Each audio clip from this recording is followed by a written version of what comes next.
박지훈 대표입니다. 오늘은 좀 시간이 좀 있어서 여러분들하고 그 부동산 투자 관련한 내용을 이제 말씀드리려고 하다가 올 초죠? 올 초에 이제 제가 그 출간한 책이 그 부동산 투자 대격변이란 책이에요. 물론 뭐 표현이 좀 과해요. 과하긴 한데 대격변이란 표현은 이게 좀 뭐 출판사도 그렇고 뭐 이런 표현을 또 조금 자극적으로 쓰시는 것 같은데, 그 궁극의 이 하고자 하는 얘기는 그거였어요. 변화된 패러다임에 대비하자. 뭐 요 아래 있는 조그만 글씨가 이제 말씀드리고 싶었던 그런 어떤 그 큰 주제인데, 책 제목은 또 이렇게 대격변하니까 무슨 큰일이 나는 것처럼 이렇게 책을 쓰긴 했어요. 근데 오늘은 이 책 얘기를 잠깐 드리려고 했던 건 뭐냐면, 최근에 23년, 24년이죠. 22년부터 시작되긴 했지만 23년, 24년,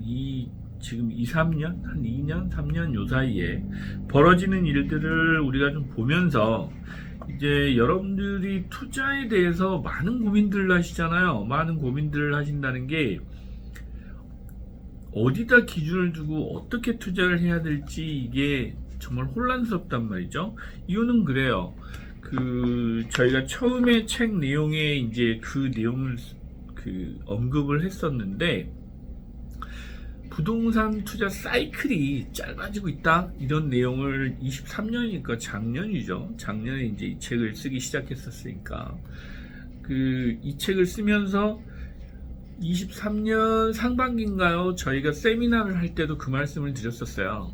일단 부동산 사이클이 뭐 10년 주기설, 5년 주기설, 뭐 여러 가지 주기설도 얘기하시고 그러는데 좀 짧아지고 있다라는 얘기는 누차 제가 드리고 있잖아요. 그래서 부동산 사이클이 변화하고 있다, 또 시대가 바뀌고 있다, 우리나라 전반적으로 어떤 시장 상황, 어떤 트렌드, 산업 구조, 이런 것들이 바뀌면서 예전에 여러분들이 가지고 계셨던 부동산에 대한 생각들이 조금씩 바뀐다.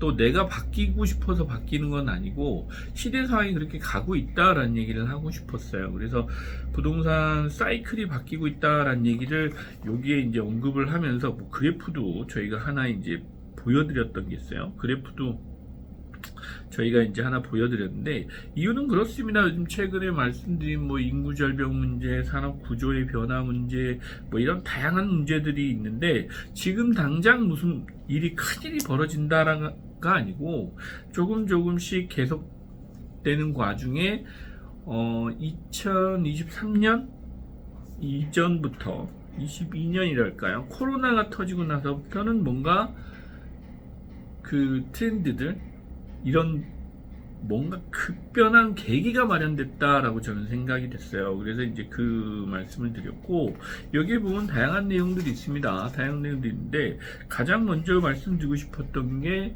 사이클의 변화예요. 사이클의 변화인데 23년에도 보셨겠지만 24년에도 비슷한 상황이에요.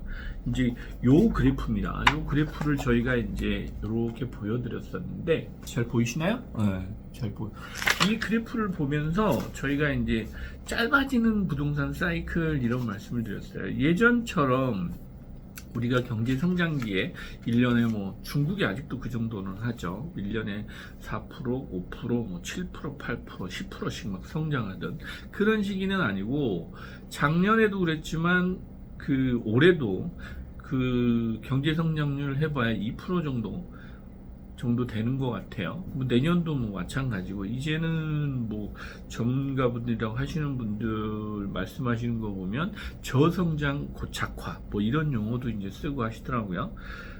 최근에 이제 뭐 방송국 인터뷰인가 서울대 그 교수님이 나오셔서 내년도 원래 이제 뭐 주택경기 시황이죠. 그걸 말씀하시면서 이제 큰 어떤 사이클로 접어들었다, 뭐 오른다, 뭐 이런 취지로 말씀을 하셨던 것 같은데, 저는 이제는 뭐 급격한 이런 변화가 온다라기보다는 트렌드는 있는 것 같아요. 요즘에 뭐 얼죽신이라는 표현을 쓰신 박원갑 박사님인가요?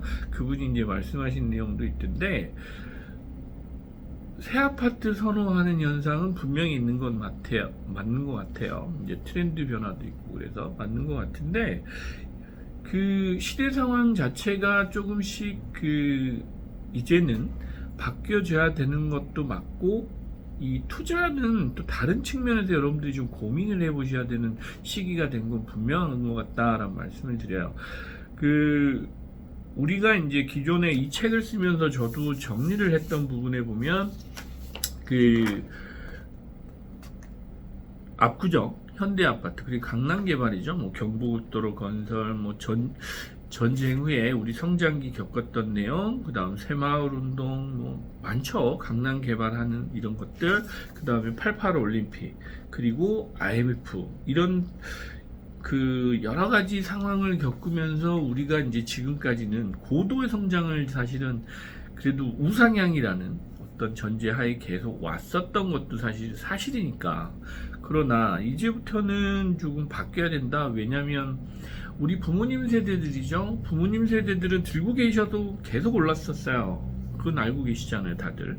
근데 그런 성장기에 부동산을 보유하고 있었다는 것만으로도 지금 우리 70대, 80대 부모님들은 부를 축적하셨단 말이죠. 그 당시에 부동산을 가지고 있는 것, 땅을 가지고 있는 것만으로도 그 당시에는 부자였어요. 사실은 부자였는데 부가 부를 쌓는 것도 있고 그럼에도 불구하고 또 내가 열심히 일해서 그 집을 살 수 있는 여건이 됐었습니다. 예전에는. 근데 지금은 굳이 그 부동산 자산이라고 하는 게 꼭 투자에 또 유리한 그런 상황이냐라는 부분은 고민을 이제 하기 시작하셔야 되는 그런 시점에 와 있다. 변곡점에 와 있다라고 저는 판단을 했어요. 그래서 이 변화된 패러다임에 대비하자라고 말씀드렸던 이유는 예전에 우리 부모님들이 하셨던 그동안 우리가 해왔던 이런 생각들 또 이런 기대치들 이런 부분에서 뭔가 좀 변화를 가져야 된다라는 말씀을 드리고 싶어서 이 책을 썼거든요. 그런데 실제로 뭐 인구절벽 문제 많아요. 뭐 이제 요즘에 시대 상황이 변한 것들도 많고 우리 부모님들이 겪어보지 못한 전혀 다른 어떤 투자 트렌드 이런 것들도 많아졌고 최근에 부동산 말고 해외 주식 투자도 많이 하시잖아요. 심지어 저희 큰애만 해도 대학생인데 얘도 지금 미국 주식 뭐 이런 투자에 관심을 가지고 뭐 코인도 마찬가지고요. 이런 걸 한단 말이죠. 이러는 시대가 와 있는데 우리는 예나 지금이나 똑같이 하던 패턴대로 투자를 해야 된다. 이거는 조금 고민해 보실 타이밍이에요. 이제 저같이 부동산 투자를 전문으로 하는 사람이 이런 얘기를 하면 조금 문제가 있죠. 네, 문제가 있다고 생각도 되는데 실제로 여러분들이 기존에 하시던 이런 부동산 투자 방식 이런 게 이제는 바뀌실 타이밍이 됐다. 그래도 변하지 않는 뭐 투자의 뭐 어떤 속성이라고 할까요? 어떤 투자의 방향 이런 것도 분명히 있는 건 맞아요. 여러분들 이 책에 보시면 세대 간에도 투자하는 성향 이런 게 다릅니다. 최근에 23년, 24년 제가 이 상황을 보면서 베이비 부머들이 가지고 계셨던 부동산 투자에 대한 생각 그리고 요즘 30, 40대 뭐 베이비 부머 말고 MZ 세대라고 표현하시더라고요. MZ 세대들 그 다음에 뭐 이런 좀 젊은 층들 심지어 20대까지도 이 부동산 시장에 지금 들어와 있으니까 그런 젊은 세대들의 투자 어떤 트렌드는 베이비 부머들이나 우리 부모님 세대들의 투자 패턴하고는 좀 다릅니다. 분명히 거주의 목적도 있지만 투자의 목적을 훨씬 더 이제 비중을 두고 이제는 투자를 하신단 말이죠. 그러다 보면 이 친구들은 10년씩 이렇게 거주하면서 장기 보유하지는 않아요. 그런 분들은 투자의 목적이시니까 자꾸 갈아타시면서 수익을 내고 그 다음에 좋은 곳을 찾아다니고 투자가 목적에 맞는 그런 어떤 부동산을 찾아다니신단 말이죠. 그러다 보면은 기존에 우리 부모님 세대들이나 베이비 부머들 이게 이제 기존에 투자했던 패턴대로 하고 계신 분들은 MZ 세대에 대한 투자 패턴을 따라가지 못해요. 속도에서 밀린단 말이죠. 그러면 분명히 이제 고령화 되시는 분들, 노후를 준비하시는 분들 입장에서는 이게 뭐지? 라는 생각을 하실 수밖에 없잖아요. 그죠? 그러면 투자 패턴도 분명히 바뀌셔야 된다라는 생각이 들었어요. 제가 뭐 당장 2024년, 25년에 바뀐다? 이런 거보다는 이런 책을 또 한번 보시면서 이런 생각을 좀 한번 해보시라 라는 말씀을 드리고 싶었던 게 이 책의 시작이었습니다. 그래서 오랜만에 제가 이제 올 1월 달이죠. 24년도 초에 지금 이 책을 내면서 세미나도 하고 북콘서트도 하고 이러면서 정말 많은 홍보를 좀 해드리고 싶은데 저는 책 장사하는 사람은 아닙니다. 이게 이제 마케팅으로, 그리고 또 저도 이제 부동산 투자를 하는 사람이기 때문에 생각을 정리하는 차원에서 이 책을 쓴 거지, 제가 무슨 이게 베스트셀러인 책도 아닌데 이 책을 써가지고 무슨 대박나는 이런 비즈니스를 안 합니다. 근데 여러분들하고 공유하고 싶은 내용은 그거예요. 여러분들이 기존에 지금 투자하셨던 이런 생각의 변화를 조금이라도 한번 되짚어보는 그런 어떤 계기를 마련해 주셨으면 좋겠다 라는 책으로 썼다라는 말씀을 드리고 싶고, 그래서 이제 제 일부가 그렇습니다. 변화의 서막입니다. 부동산 투자도 이제부터 변화의 서막이 분명히 오기 시작했다.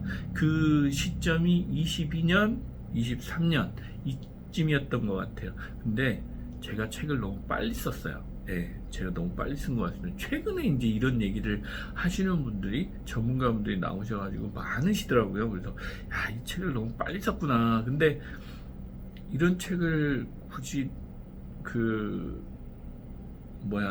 제 책을 보고 따라하진 않으시겠지만 나름대로 짚긴 잘 짚은 것 같다라는 생각도 사실은 했어요.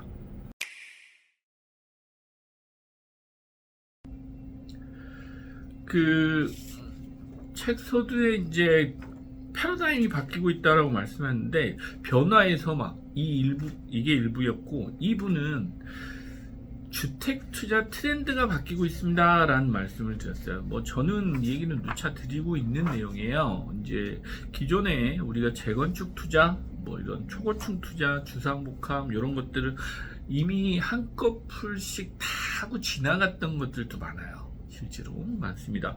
주상복합이 2000년도 들어오면서 90년대 후반이죠. IMF를 겪고 나서 IMF가 시작되는 시점과 끝에 그런 시점에 타워팰리스가 입주를 했어요. 타워팰리스 1, 2, 3차가 2000년대 초반까지 입주를 했었는데, 그때만 해도 타워팰리스 대단했죠.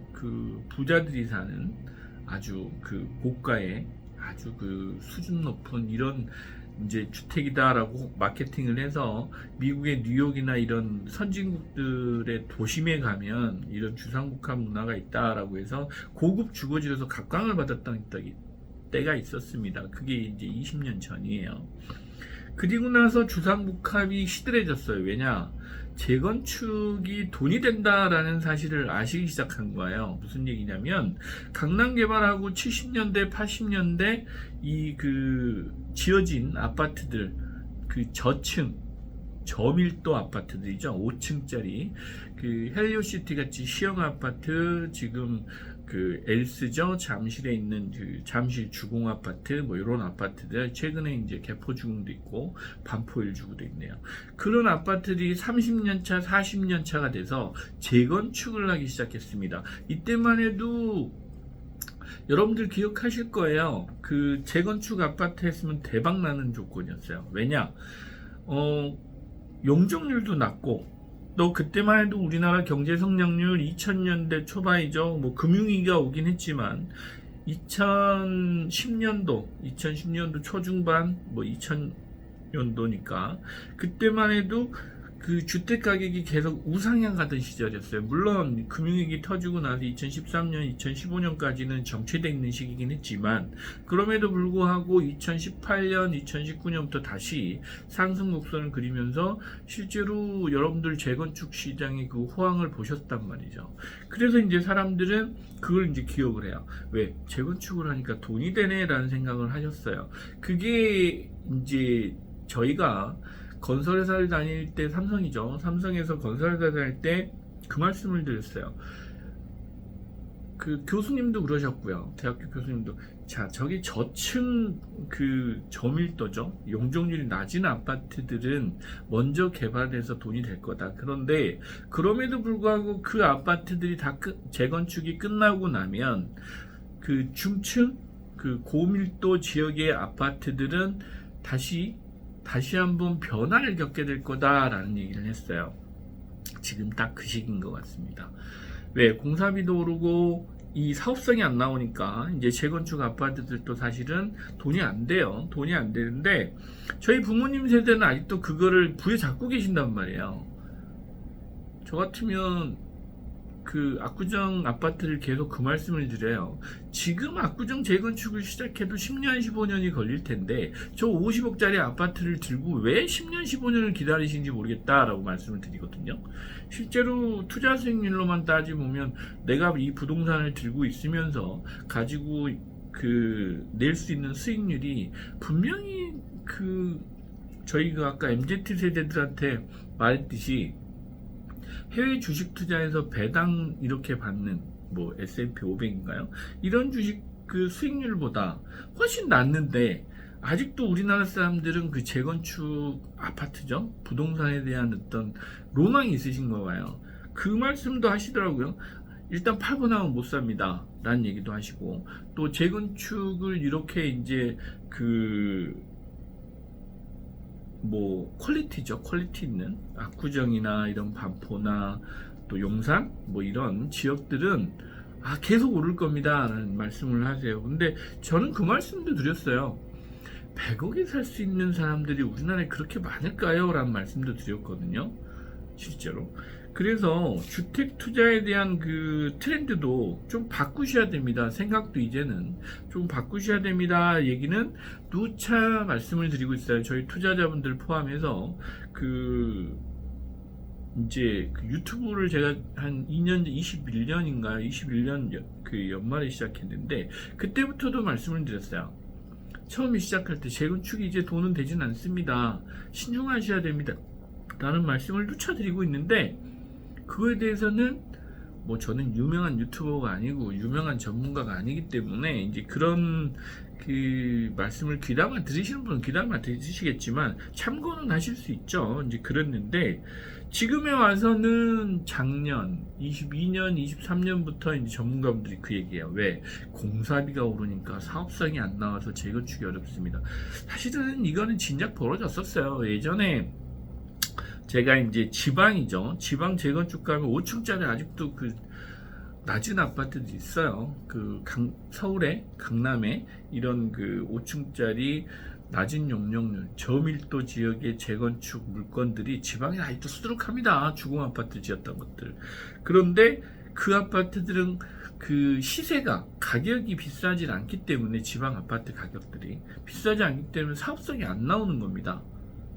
그거하고 똑같아요. 여러분들 그 제가 지방 가면 건물을 높게 지을 필요 없다고 말씀드려요. 워낙 땅값이 싸니까 그냥 낮게 쫙 깔으면 그 오히려 그게 더 사업성이 좋다라고 말씀을 드린 적이 있어요. 그거랑 똑같습니다.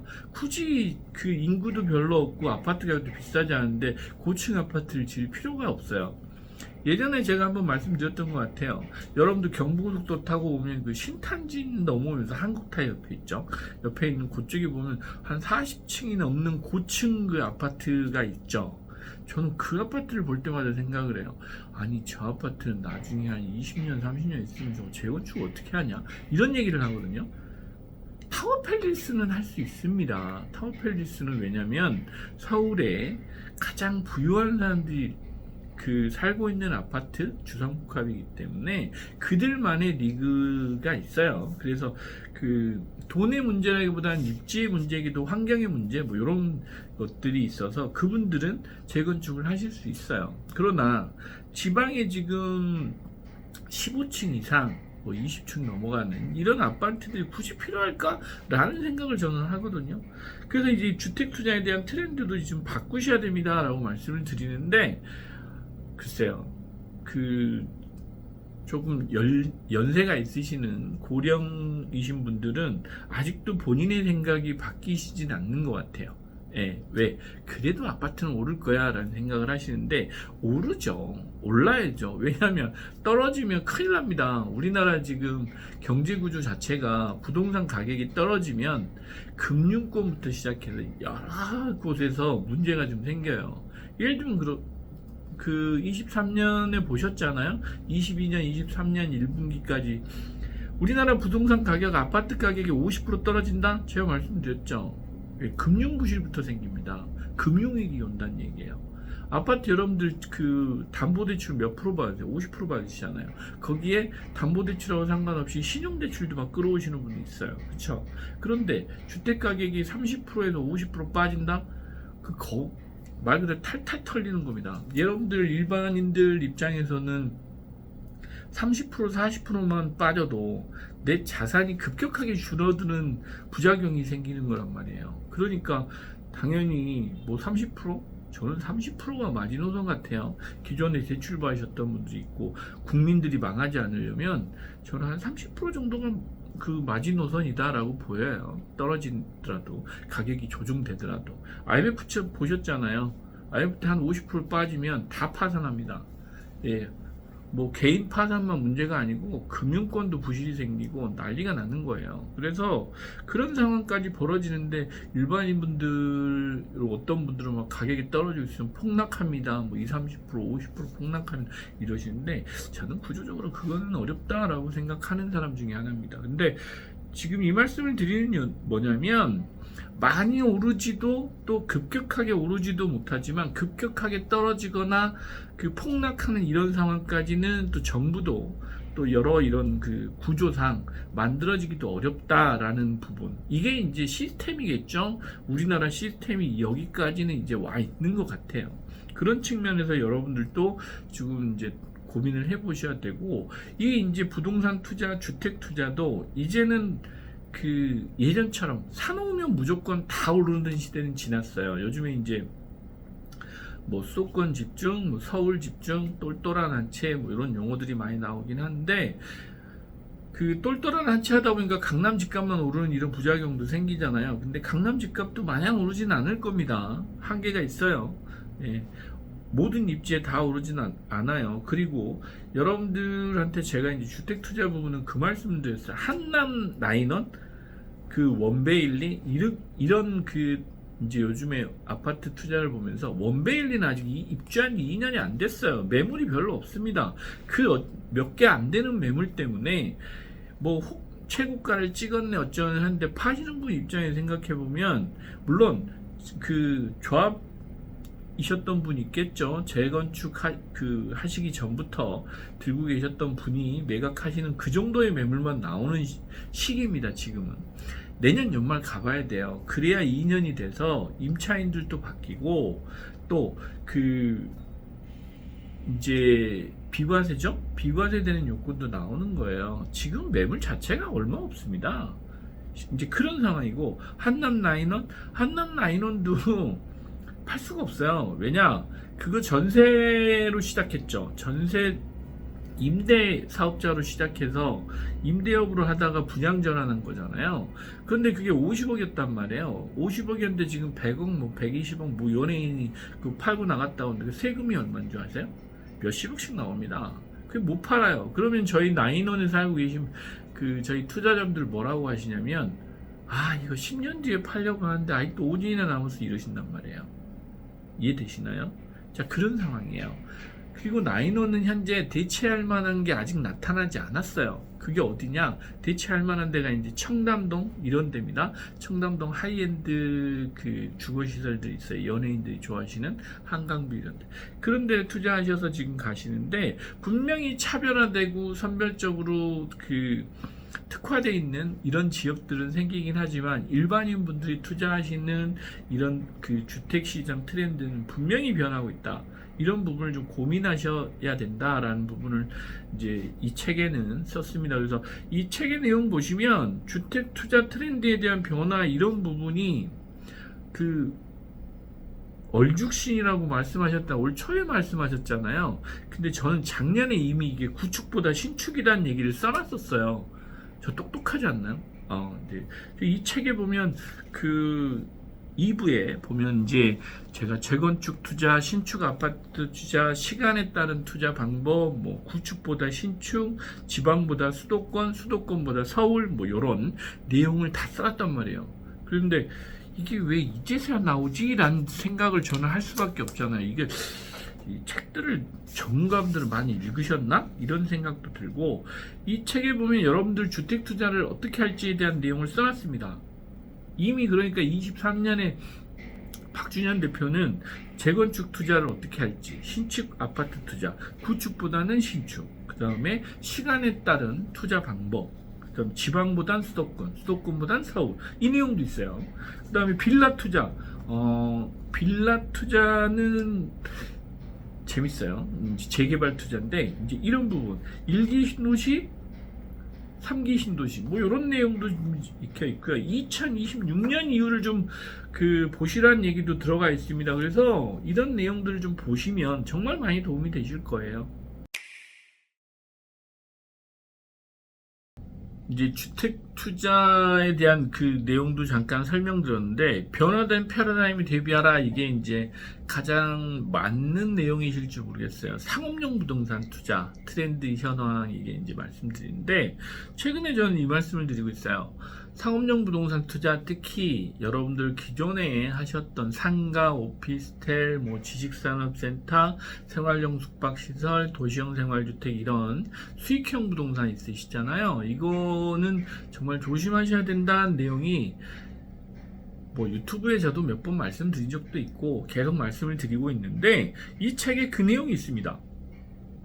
상업용 부동산에 대한 매력은 분명히 늘고 있다. 그러나 상가나 이런 그 수익형 부동산의 소액으로 들어가시는 투자는 이젠 좀 변하고 있다라는 말씀도 분명히 있어요. 실제로 내용이 있어서 그 여러분들 이제 밸류업 투자죠. 뭐 이제 리모델링하고 신축하시는 밸류업 투자 이런 부분에 대한 내용도 여기에는 분명히 있습니다.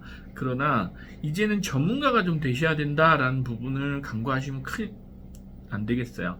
그 전문가가 좀 되셔야 된다라는 말씀을 계속 저는 드립니다. 건물 투자는 특히나 상업용 부동산 투자는 이젠 좀 전문가적인 그런 부분에서 좀 고민을 하실 타이밍이 됐고 또 하나는 그 저희 부모님들이 많이 갖고 계시잖아요. 예. 그 연령대가 있으신 연세들이 있으신 부모님 세대들 특히 베이비부머 위분 세대들이 많이들 자산을 가지고 계세요. 특히 부동산 자산을. 그런데 이 자산을 매각을 하게 되면 또 매각을 안 하더라도 상속이나 증여를 하게 되면 어떻게 할 건지 워낙 세금이 많으니까 우리나라는 40% 50% 반이 세금이잖아요. 이제 그러다 보니까 20년 30년씩 들고 계셨던 자산이 지금 뭐 2배 3배 심지어는 뭐 10배씩 올라와 있는 이 상황에서 뭐 세금이 워낙 많으니까 그걸 어떻게 할 건지에 대한 고민을 하시잖아요. 그래서 최근에 저는 그 말씀 드립니다. 저희 투자자분들도 이제 그런 분들이 많이 오시는데 자, 지금 이거를 지켜낼 수 있는 것만으로도 정말 좋은 투자를 하시는 겁니다 라는 말씀을 드려요. 그게 무슨 얘기냐면 건물을 하나 갖고 계세요. 근데 건물은 장기보유 특별공제를 받더라도 30% 냅니다. 그래서 내가 산 가격은 10억인데 지금 현재 가격이 100억이 돼 있다. 심지어 대치동이 그런 게 사례가 많아요. 대치동도 빌라들이 하나 그 가지고 계셨잖아요. 기존에 빌라 하나 갖고 있었는데 땅값이 올라서 벌써 100억이 됐네. 그 100억을 팔고 나면 세금이 얼마 나오느냐? 보통 20, 30억, 30, 40억씩 나옵니다. 양도세만. 그래서 고민들을 하신단 말이에요. 그래서 이걸 어떻게 하면 내 자녀들한테 그 세금을 좀 줄일 수 있는, 절세하는 방법을 가지고 증여를 하고 또 물려줄 수 있는지 고민을 하시는데, 지금 이제 부동산 투자를 하시는 저 같은 투자 전문가분들이 많으시잖아요. 이제는 이분들도 세금 공부를 좀 하셔야 됩니다. 그렇다고 세무사한테 맡기면 이게 되느냐? 또 그건 아니에요. 세무사분들은 그냥 법에 있는 룰대로 설명을 해주시는 경우가 많고, 복합적으로 이걸 컨설팅을 해주실 수 있는 분은 또 달라요. 그래서 이 세금을 좀 이해하고 있는 그런 투자 전문가도 필요하다 이제는. 그래서 이 부동산 투자 전문가는 세금을 모르고서는 투자 전문가라고 할 수 없다라고 저는 이제 말하는 사람 중에 하나입니다. 그래서 이 부분을 잘 활용을 하시면 내 부를 자녀들한테 이전해주는, 부의 이전이라고 표현하더라고요. 부를 자녀들한테 이전해주는 이런 과정도 이제는 준비를 하셔야 된다라고 말씀을 드렸고, 또 하나는 그 상업용 부동산 투자 중에 최근 한 5년 동안 꼬마 빌딩 투자 열풍이 불었다고 해도 과언이 아니죠. 실제로 한 5년 동안 정말 많은 분들이 꼬마 빌딩 투자의 매력에 푹 빠져 있으셨어요. 현재도 마찬가지고요. 일부 그 최근에 이제 저희한테 상담 오시는 분들이 매번 그러시는데, 그분들 같은 경우는 뭐 꼬마 빌딩에서 주변에 몇십억씩 벌었답니다, 시대 차익을 냈답니다 라고 하시니까 그냥 나도 뭔가 좀 해볼까 하고 이렇게 이제 기존에 보유하셨던 주택들을 매각하셔서 투자 상담을 오시는데, 제가 이제 요즘에는 조금 쉬었다 가셔야 되는 타이밍입니다 라고 말씀을 드리고 있잖아요. 그런데 그분들이 하시는 말씀이 그거예요. 준비되어 있지 않아요. 근데 무작정 살면 다 오른다 라고 생각하시나 봐요. 그게 2019년, 20년, 21년까지는 가능했습니다. 왜? 아무거나 살아도 다 오른 시절이었어요. 여러분들 아까 이제 주택 투자하고 똑같습니다. 주택 투자 하실 때 사놓으면 무조건 내 자산 가격이 오르던 시절이 있었어요. 그게 꼬마 빌딩 시장이 2018년, 19년, 20년, 21년, 22년까지. 그 시기는 정말 열풍이라고 할 정도 조금 과열했죠. 그런 시기였어요. 그래서 강남에 아무거나 아니면 서울에 아무거나 살아도 집가가 워낙 많이 올랐기 때문에 다 올랐어요. 올랐는데 물론 지역별로 차이는 많이 나죠. 차이는 많이 나는데 그 중에 이제 강남이 많이 올랐다라고 이제 말씀들을 하시는데, 실제로 더 많이 오른 것도 많아요. 제가 이제 말씀드리잖아요. 강동 같은 지역도 많이 올랐고요.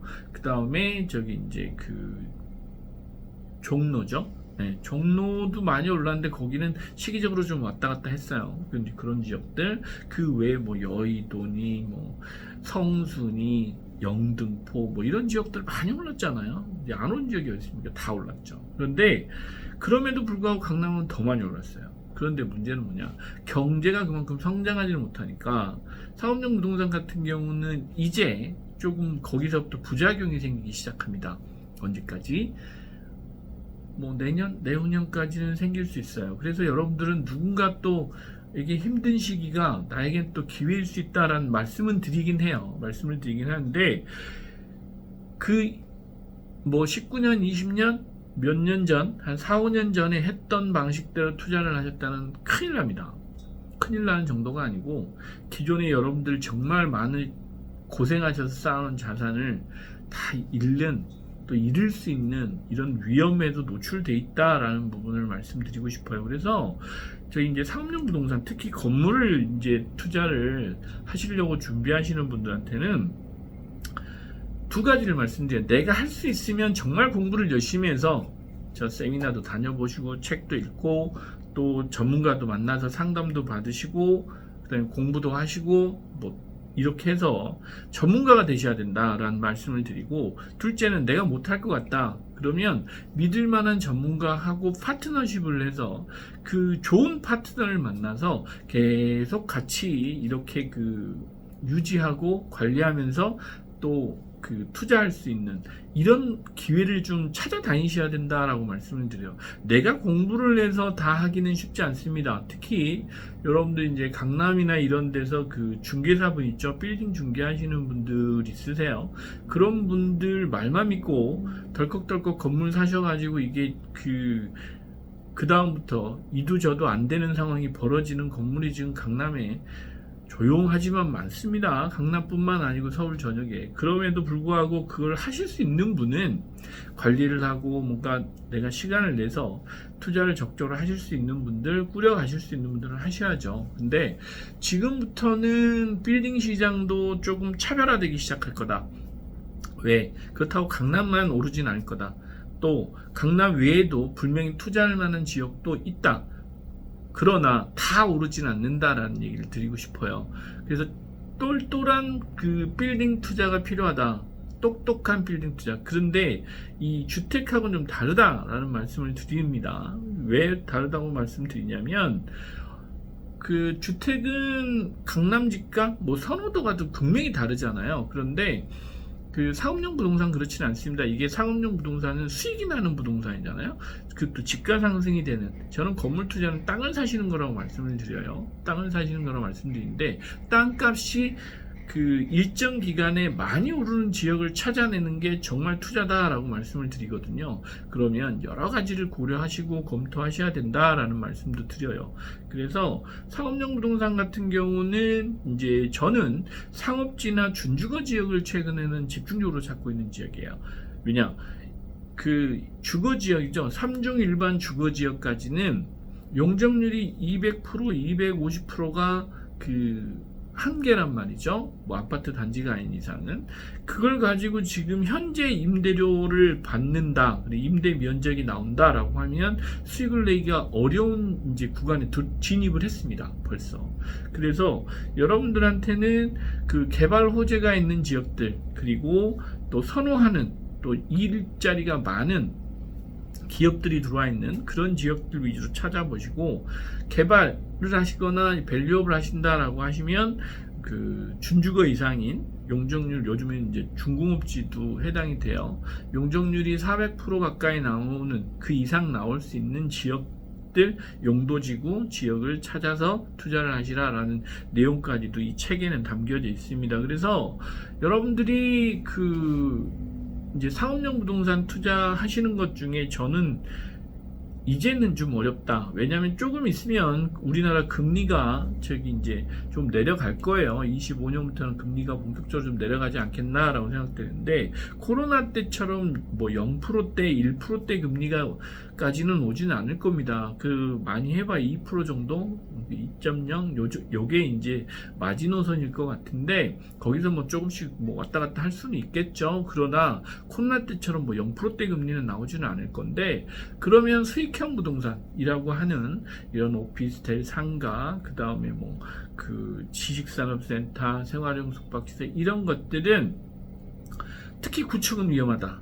그리고 신축 같은 경우도 그 장기로 가져가시기는 위험한 시즌이 됐어요. 요즘은 상가 같은 경우는 워낙 공실이 많고, 또 그 자영업자죠, 소상공인들, 뭐 자영업자들 비율이 워낙 줄고 있기 때문에 지금 현재 공급되어 있는 상가로도 그 과학 공급이다. 수요가 그 따라오지를 못하고 있어서 공급이 초과 과잉 상태이기 때문에 앞으로는 더 심해질 거다라는 생각을 해요. 그래서 상가 투자는 좀 조심하셔야 된다. 오피스텔도 마찬가지예요. 뭐 그런 그 어떤 흐름을 좀 보시면서 투자를 하시라라고 말씀드리고, 건물 투자를 하시겠다라고 하시는 분들은 리스크를 줄이는 투자를 이제부터는 진짜로 고민하셔야 돼요. 진짜로.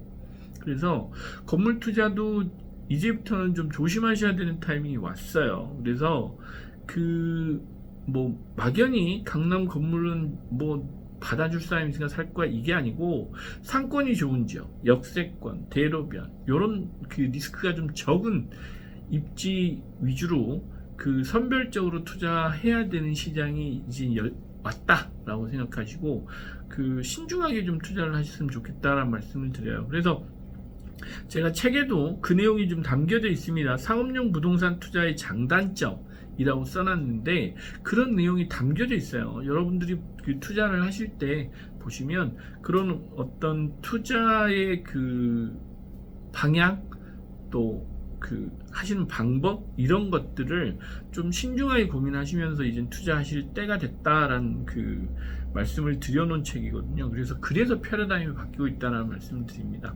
그 한 3, 4년, 4, 5년대처럼 그 빌딩 사시면 큰일 납니다. 이제는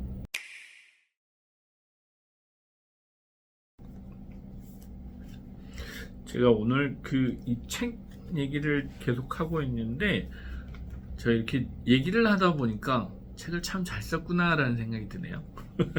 네.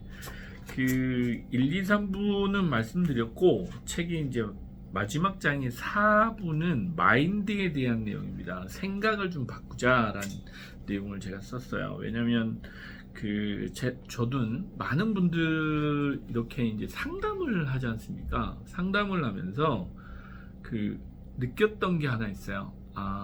부자가 되는 것도, 돈을 버는 것도 준비를 하고 열정이 있고 또 절박하다고 생각되시는 이런 분들이 돈을 많이 버시고 부자도 또 되시는구나, 그리고 투자도 잘 하시는구나 라는 생각을 했는데, 중요한 거 여기 꼭 한마디가 있어요. 똑똑한 사람보다 절박한 사람이 훨씬 더 투자를 잘한다 라는 생각을 제가 했습니다. 이 부동산 투자를 전문가분은 모르겠어요. 이게 이제 오늘 아침인가요? 제가 방송 유튜브를 봤죠. 유튜브를 보면서 그 전문가분이 얘기하시더라고요. 그 전문가 중에 진짜 부자가 있습니까? 라고 얘기를 해요. 본인이 얘기를 하시더라고요. 그래서 유튜브나 이렇게 방송에 나온 전문가분들이 진짜 부자는 없을걸요? 라는 그런 얘기를 하시더라고요. 그래서 그러네. 원래 중이 제 머리 못 깎는다고 그러잖아요. 실제로 중이 제 머리 못 깎습니다. 근데 똑똑한 사람들이 또 부동산을 많이 안다고 그래서 투자도 잘하느냐? 그건 또 아니거든요. 저는 실감해요. 왜? 저보고 이제 주식 투자 요즘에 많이 얘기하죠. 왜냐면 저는 부동산 투자 컨설팅을 하니까. 근데 주식 얘기를 하면 전 주식을 안 한다고 그럽니다. 왜? 예전에 회사 다닐 때 주식을 많이 해봤어요. 이제 왜냐면 월급 받고 보너스 받고 이러면 주식을 해보는데 이게 똑똑하다고 되는 문제가 아니더라고요. 심리적인 문제, 이런 어떤 경험, 이런 것들이 들어가 있어야 투자도 잘 하는 거라. 예를 들면 엔비디아죠. 엔비디아 같은 주식이 10년 이렇게 했는데 몇십 배 올랐잖아요. 몇십 배 올랐는데 그걸 들고 계시는 분이 몇 명이나 되겠냐고. 그렇잖아요. 네. IMF 때 삼성전자가 3만원, 2만원 대까지 떨어졌나요? 그렇게 떨어졌는데 그때 사시는 분이 있나요? 없잖아요. 또 설사 그게 그렇게 떨어졌는데 100만원 넘어갔었잖아요. 삼성전자. 지금 분할해서 지금 5만 전자, 10만 전자 이러는데 분할 전이었으니까 그때까지 가지고 계신 분 있겠냐고. 없잖아요. 별로 없어요, 실제로. 근데 그런 분들은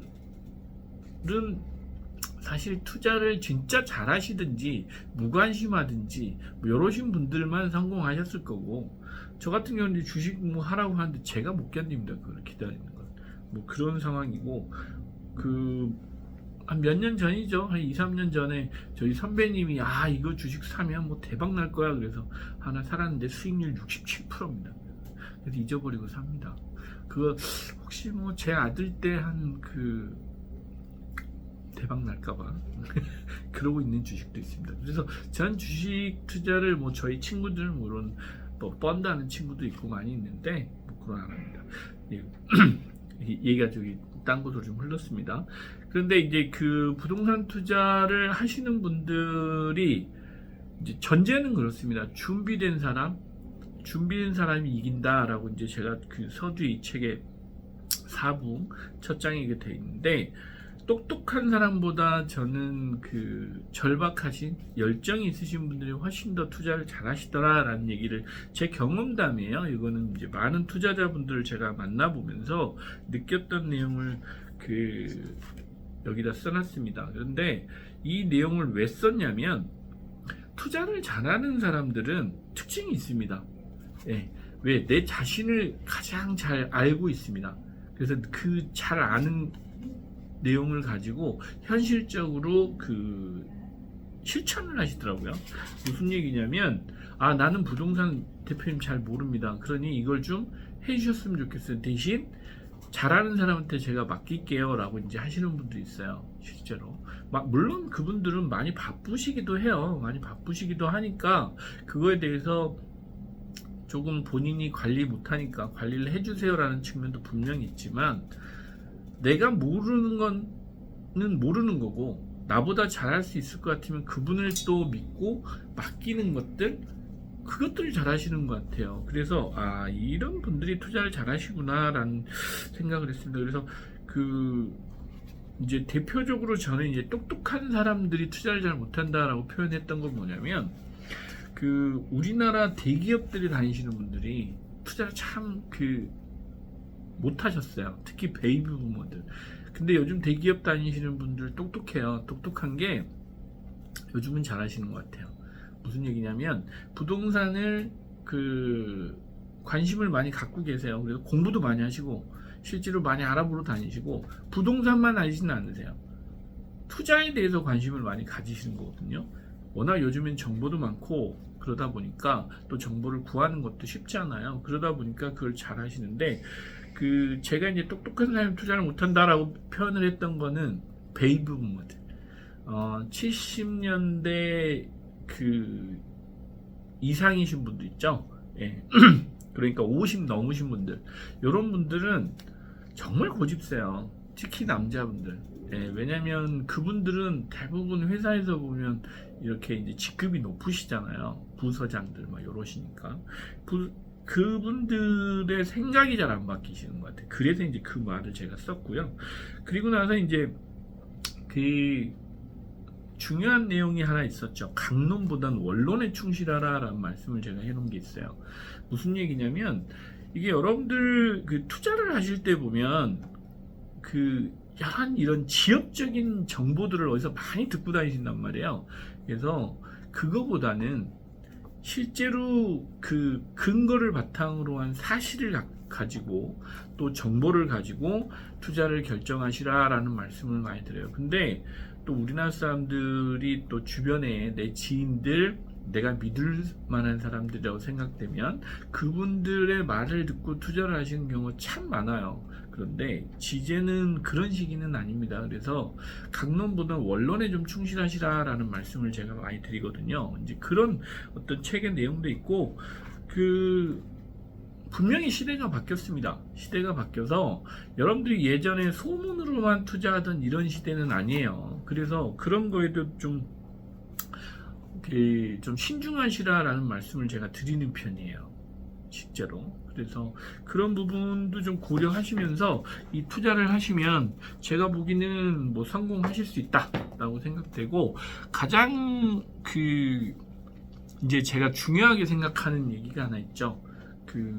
보편적인 수익률을 기억하라라고 말씀드립니다. 요즘은 이제 투자를 여러분들이 하시잖아요. 이게 큰 목돈이 들어가는 겁니다. 목돈이 들어가는데 실제로 따져 보셔야 됩니다.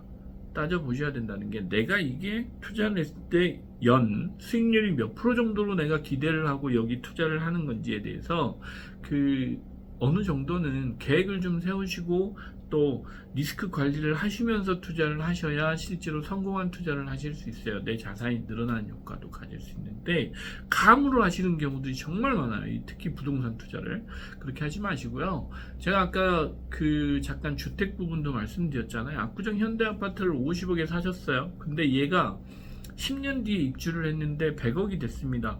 그러면 내 원가가 어느 정도 들어가는지, 실제로 또 내가 그러면 내 자본 수익률, 들어간 돈이 있잖아요. 내 자본이 대출 받고 이래저래 했어도 30억이 들어갔다. 근데 30억이 들어갔는데 10년 뒤에 30억의 순이익이 났다. 그래서 순자산이 60억이 됐다. 괜찮죠. 그 정도면 괜찮은 수익률인데, 그게 아니고 중간에 이제 기간이 길어지면서 15년이 됐는데 내가 50억이 들어갔는데 지금 15년이 걸려가지고 실제로 내 자본 수익률은 한 30억밖에 못 벌었다. 그럼 60% 수익률 내신 거거든요. 15년에 걸쳐서.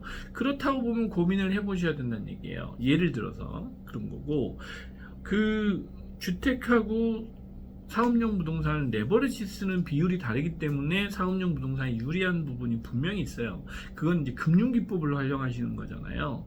그럼에도 불구하고 사업용 부동산은 이제는 입지별로 위치별로 다 다르기 때문에 그 레버리지를 많이 쓰시는 만큼 리스크도 커지실 수 있어요. 그래서 이제 그런 부분도 고려를 하셔야 되고, 그래서 이런 어떤 실질적인 투자 수익률까지도 고려를 해보시면서 투자를 하시라라고 말씀을 드리는데, 아직까지 많은 투자자분들이 그 감으로 하시는 것들, 내 어떤 느낌이라고 할까요? 또 주변의 얘기를 듣고 하시는 경우들이 워낙 많아서 조금은 좀 신중하게 좀 투자를 하시라라는 말씀을 전 드립니다. 그래서 저 같은 경우는 그렇게 급하게 뭔가를 결정하시라는 말씀을 잘 안 드리는 편이에요. 이유는 그렇습니다. 이게 여러분들 뭐 저한테는 비즈니스이기는 하지만 여러분들한테는 전 재산이잖아요. 큰 자산이 들어가는 투자이기 때문에 저보다는 여러분들이 투자하시는 분들이 좀 더 신중해지시라라는 말씀을 드려요. 굳이 뭐 그 빌딩 중개하시는 중개업, 그 부동산 중개업 그 자들의 얘기만 믿고, 중개업자들 맨날 하는 말 있어요. 이게 뭐 다른 분들이 그 지금 하려고 저거 대기하고 있어요. 뭐 오늘 그 계약 안 하면 저기 뭐 다른 분이 하실 거, 이런 얘기에 너무 막 조급해하지 마시고요. 다 인연이 있는 겁니다. 내가 부자 될 거면 저게 내게 되는 겁니다. 굳이 그렇게 막 서두르시고 조급하게 하지 마시라는 말씀을 저는 누차드려요. 제가 이렇게 얘기하면 저는 사업을 안 하는 사람이 돼버릴 수도 있는데, 실제로 그렇습니다. 항상 뭐 계약을 조금씩 미루고 있으면 다른 분이 뭐 계약하려고 해요, 뭐 계약금 넣는데요, 뭐 이런 얘기를 하시는데, 넣으라고 그러십시오. 넣으라고 그러면 뭐 다른 거 사면 되지. 대한민국의 부동산이 그거 하나만 있는 건 아니고, 또 어찌 보면 기회가 더 좋은 기회가 올 수도 있는 거잖아요. 그쵸? 뭐 그런 분들도 있으시더라고요. 저거 내가 살라고 그랬는데 저거 놓쳤어요 라고 하시는 분들, 그건 인연이 아니었던 겁니다. 그때 준비도 안 되셨던지 뭐 이런 거니까, 그런 거 뭐 지나간 거 굳이 기억하실 필요 있겠어요? 그래서 저는 그렇습니다. 진짜 여러분들이 투자를 하실 때는 마인드셋을 좀 하셔야 된다. 고민을 좀 많이 하셔야 돼서 이 내용을 마지막에 제가 이제 책에 넣어놨습니다. 그래서 제가 오늘은 24년도에 출간한 이 책을 가지고 부동산 투자 좀 변화된 패러다임에 대해서 여러분들과 얘기를 해봤는데, 제가 책 얘기는 이렇게 구체적으로 한 거는 처음입니다. 1년 만에 처음인데, 저도 이제 연말이 되고 하니까 23년, 24년 이런 시기에 내가 가졌던 생각을 좀 정리를 해보면서 여러분들한테 좀 더 유익한 정보도 좀 전해드리고 싶었고요. 이 책을 한번 보시면 여러분들도 생각이 조금은 좀 정리가 좀 되실 수 있어요. 실제로 내용이 그렇게 막 어렵게 써져 있는 책은 아니고, 저도 그렇게 어렵게 뭐 책 쓸 만한 자질 있는 사람은 아니기 때문에 쉽게 편하게 써져 있습니다. 그래서 여러분들 이 책을 한번 보시면 25년도 투자 마인드를, 또 투자를 준비하시는데 조금은 도움이 되실 것 같아서 연말에 시간을 좀 내봤습니다. 네, 감사합니다.